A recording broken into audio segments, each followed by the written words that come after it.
Hi everyone, आप सबका स्वागत है कोड फॉर एजुकेशन में। ये है आपका HTML का पार्ट 50। इसमें हम देखेंगे आपका HTML स्टाइल CSS के बारे में कि CSS को किस तरीके से आप HTML के अंदर कॉल करवा सकते हैं, लिखना चाहिए आपको, सब कुछ कवर करेंगे, थ्योरी एंड प्रैक्टिकल गाइस।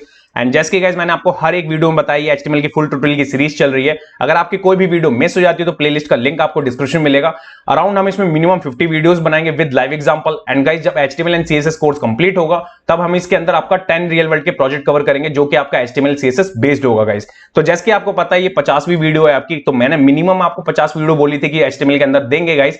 अगर इसके अंदर और भी ज्यादा कुछ टॉपिक अगर बचे होंगे जो मैंने मिस करे होंगे तो मैं वीडियो इसके ऊपर डालूंगा। अदरवाइज इसके बाद आपकी CSS की सीरीज स्टार्ट हो जाएगी गाइस, ठीक है। उसका भी लिंक आपको डिस्क्रिप्शन मिलेगा, वहां जाके आप CSS की स्टार्ट कर सकते हैं सीरीज को, ठीक है।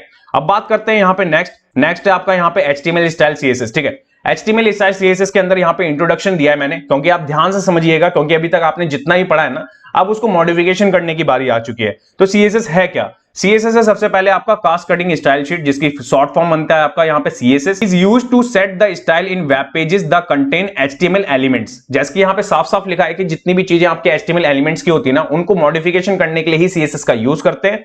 It set the background colour, font size, font family, colour etcetera. ये बहुत छोटी कम प्रॉपर्टीज हैं जो कि इसके अंदर बताई गई हैं, जैसे एग्जांपल में मैंने रखा है property of element on web pages, ठीक है। जो सिंपल है, मैंने यहां पे रखा है कि जो वेब पेजेस के अंदर जो भी चीजें दिखानी है ना आपको एलिमेंट्स की, वो आप मॉडिफिकेशन कर सकते हैं CSS के साथ में, ठीक है। आप CSS के साथ में किस तरीके से कर सकते हैं वो देखते हैं। तो यहां पे देखिए कुछ चीजें मैंने लिखी हुई है कि CSS है क्या, CSS कितने तरह से लिख सकते हैं वो देखिए। तो यहां पे there are 3 types of CSS which are giving below, okay. कि बेसिकली CSS को ना 3 टाइप से लिख सकते हैं आप, और वो कौन कौन से वे हैं। फर्स्ट है आपका यहाँ पे इनलाइन CSS, अभी देखेंगे हम क्या होता है आपका। सेकंड है आपका इंटरनल और एम्बेडेड स्टाइल, ओके।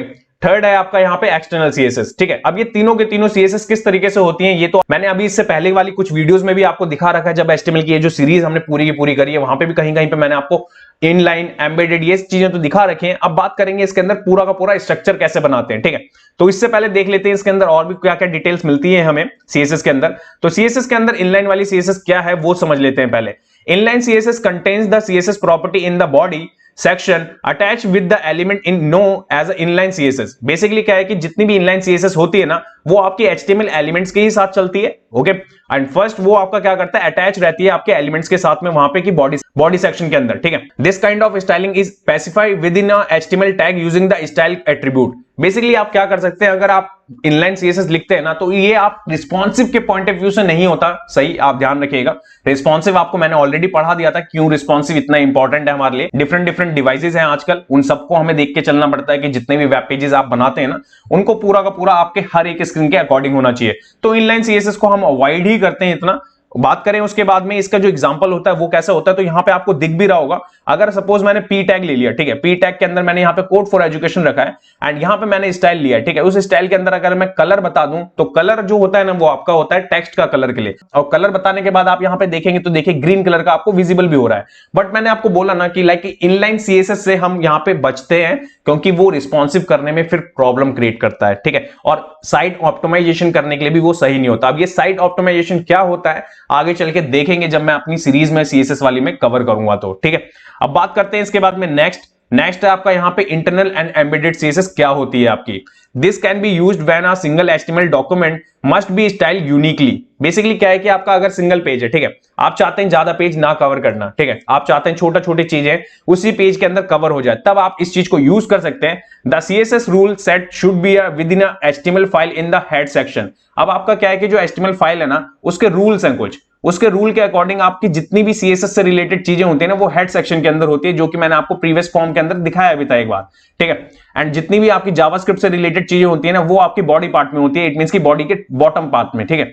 अब बात करेंगे इसके बाद इट लाइक एग्जांपल की the CSS is embedded with in the HTML file. Basically मैंने आपको बताया ना कि जो आपका हेड सेक्शन है उसके अंदर अगर आप स्टाइल टैग लिखते हैं और उसके साथ में आप CSS लिखते हैं, तो वो आपका एम्बेडेड स्टाइलिंग होती है।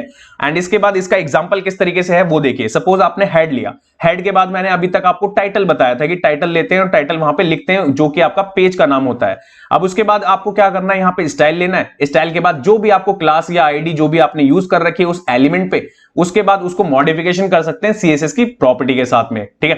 तो ये बात हो गई आपके एम्बेडेड वाले की। अब इसके बाद देखते हैं नेक्स्ट है कि इसके अंदर नेक्स्ट है आपका एक्सटर्नल। ये सबसे इंपॉर्टेंट है गाइस। अब ये क्यों इतना इंपॉर्टेंट है मैं आपको बताता हूं। यहां पे सबसे पहले आप पैराग्राफ को देखिए, external CSS content separate CSS file which contains only style property. अब बेसिकली जो एक्सटर्नल हम फाइल यूज करते हैं ना उसके अंदर प्योर सीएसएस लिखते हैं हम वहां पे, क्योंकि वो जितनी भी बड़ी हो जाए सीएसएस हमारे को कोई फर्क नहीं पड़ता। अदरवाइज अगर हम इनलाइन लिखेंगे तो बहुत ज्यादा सीएसएस हो जाएगी, तो हमें अपना एचटीएमएल कोड भी समझ में नहीं आएगा और सीएसएस भी नहीं आएगा। और अगर एम्बेडेड कोड भी हम अगर लिख दें हेड सेक्शन के अंदर तो हमारा फिर वहां पे मैशअप हो जाता है। तो हम इन दोनों चीजों से बचने के लिए एक्सटर्नल फाइल को यूज करते हैं, और वो यहां पे इसलिए करते हैं क्योंकि उसके अंदर हमारी पूरी की पूरी सीएसएस वहां पे सेफ रहती है, ध्यान रखिएगा। With the help of tag attribute, ठीक है। अब ये हेल्प ऑफ टैग एट्रीब्यूट क्या है हमारे पास में, जो क्लास और आईडी मैंने आपको बताया था ना, या जो आपके एलिमेंट होते हैं एचटीएमएल के टैग, वो डायरेक्ट भी आप मॉडिफिकेशन कर सकते हैं सीएसएस के अंदर, कर सकते हैं, ठीक है। ये सारी चीजें हैं यहाँ पे। CSS property right in a separate file with dot CSS extension, यहाँ पे साफ साफ लिखा भी है, अगर आपको एक्सटर्नल फाइल लगानी है उसे कॉल कराने का मेथड क्या है, उसमें आपका डॉट सीएसएस एक्सटेंशन आपको इंक्लूड करना ही पड़ेगा, ठीक है। And should be a link to a HTML document using link tag.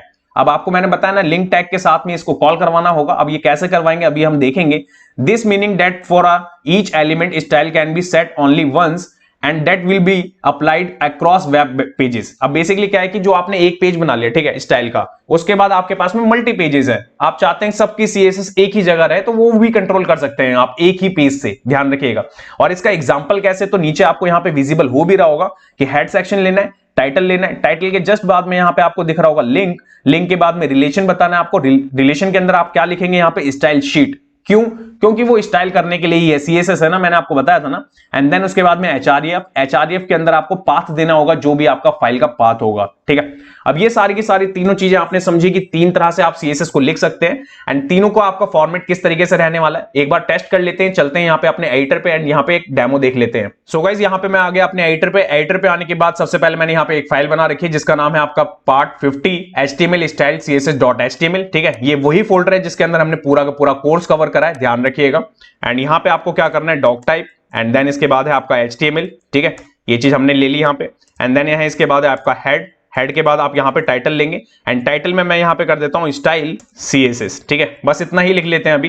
And then इसके बाद है आपका बॉडी, एंड बॉडी के बाद आप यहाँ पे क्या करेंगे, आप एक H1 ले लेंगे हम, ठीक है, एंड H1 के अंदर भी सेम टेक्स्ट। इसके बाद करेंगे इसको सेव, एंड सेव करने के बाद चलेंगे यहाँ पे, एंड यहाँ देखेंगे तो यहाँ पे अभी कुछ नहीं आ रहा, यहाँ करेंगे रिफ्रेश, रिफ्रेश करने के बाद आपका टाइटल आ गया, एंड देन उसके बाद में यहाँ पे आपका H1 भी आ रहा है।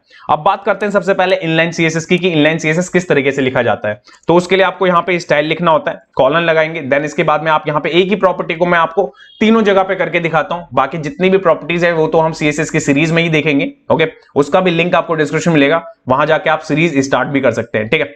अब यहाँ पे आपका कलर है, कलर के बाद आपको यहाँ पे क्या करना है, आप अब यहाँ पे देखिए कलर को आप किस तरीके से डिफाइन कर सकते हैं। यहाँ पे आप कर सकते हैं हैश डेसिमल के साथ में भी, या तो आप डायरेक्ट भी नेम लिख सकते हैं। तो मैंने आपको हमेशा डायरेक्ट नेम लिख के दिखाया, बट अगर मैं यहाँ पे आपका लिख दूं, ये देखिए, अगर मैं यहाँ पे कर दूं व्हाइट, व्हाइट का FFF होता है यहाँ पे कलर कोड, इस चीज को अगर मैं करूं सेव, एंड सेव करने के बाद यहाँ चलूं, यहाँ करूं रिफ्रेश, तो रिफ्रेश करने के बाद देखिए आपको व्हाइट विजिबल ही नहीं हो रहा। क्यों? क्योंकि व्हाइट है आपका वहां पे।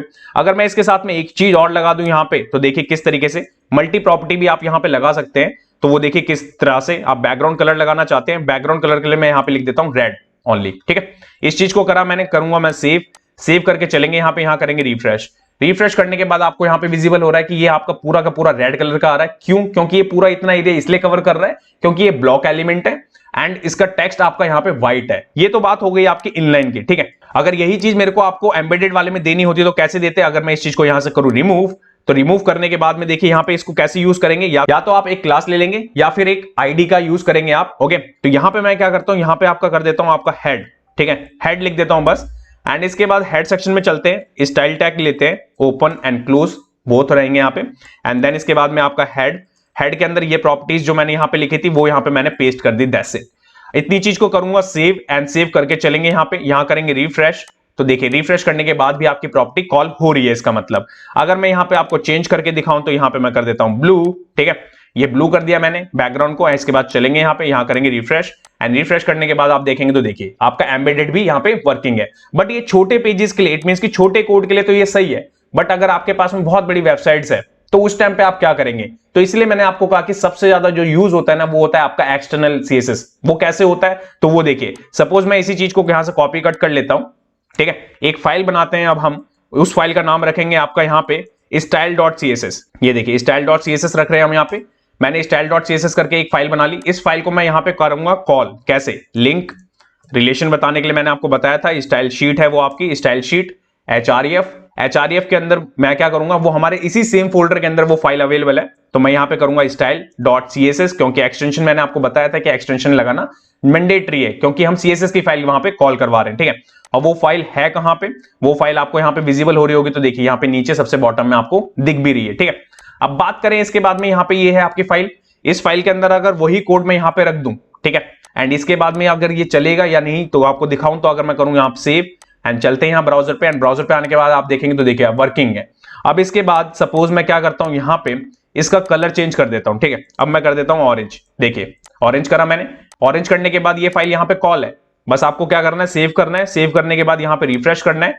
रिफ्रेश करने के बाद देखिए अपने आप ही यहाँ पे चेंज हो रहा है। इट मींस कि ये आपका वर्किंग है। कैसे? क्योंकि वहां पे हमने फाइल को लिंक लगा रखा है। ये आप देखेंगे यहाँ पे हेड सेक्शन में, तो देखिए यहाँ पे ये कॉल हो रही है आपकी, इसी की वजह से ये CSS यहाँ पे आ रही है। और अगर आप यहाँ पे करेंगे इसको इंस्पेक्ट H1 को, तो यहाँ पे आपको दिख भी रहा होगा ये किस फाइल से आ रहा है, आपका style.css से आ रहा है, जो कि बता रहा है किसने लाइन नंबर पे, 1 लाइन नंबर पे। एंड क्या क्या लिखा हमने, कलर की प्रॉपर्टी, बैकग्राउंड कलर की प्रॉपर्टी, दैट्स इट। तो आप समझ गए कि किस तरीके से आपकी ये CSS वाली कॉल होगी और किस तरीके से आप CSS को कॉल करवा सकते हैं। ये था पूरा का पूरा सीरीज HTML की। अगर इसके बाद में कुछ इंपॉर्टेंट बचा होगा HTML के अंदर तो वीडियो आएंगी गाइस, अदरवाइज ये कंप्लीट होती है सीरीज पूरी की पूरी आपके HTML की। इसके बाद आपकी CSS की स्टार्ट होगी सीरीज, उसका भी लिंक आपको डिस्क्रिप्शन मिलेगा, वहां से आप CSS की सीरीज को स्टार्ट कर सकते हैं। मिलते हैं अब आपको CSS की सीरीज में, जब तक के लिए till then bye bye guys.